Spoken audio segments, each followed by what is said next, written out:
ដឹ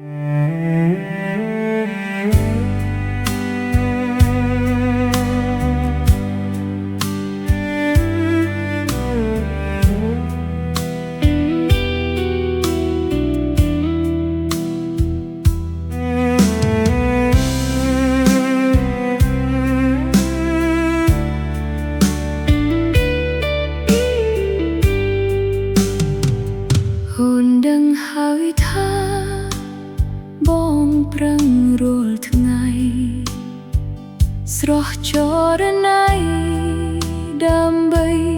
អូននឹងកូនបងប្រឹងធ្វើការមិនដែលធ្ងោប្រាប់អូ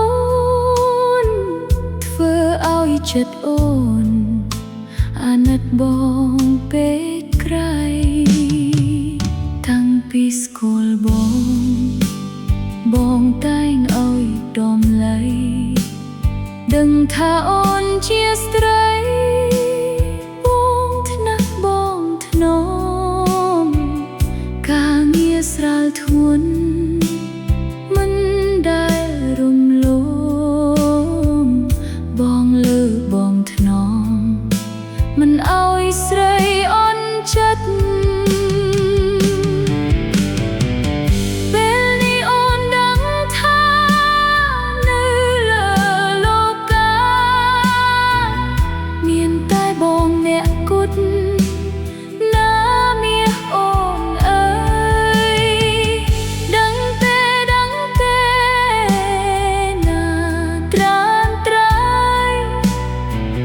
រូបបងនេះហើយ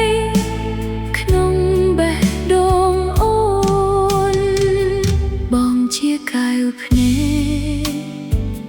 ជាត្រចៀកអូនបងអាចមើលឆ្ងាយណាស់ណាស្ងួនស្ដាប់ឮជំនួសអូនដឹងទេថ្លៃផ្ញើចិត្តផ្ញើប្រាណលើរូបបងហើយ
ពីស្គាល់បងតែឲ្យតម្លៃដឹងថាអូនជាស្ត្រីបងថ្នាក់បងធ្នមការងារស្រាលធ្ងន់មិនដែលរំលងបងលើបងធ្នមមិនឲ្យស្រីអន់ចិត្ត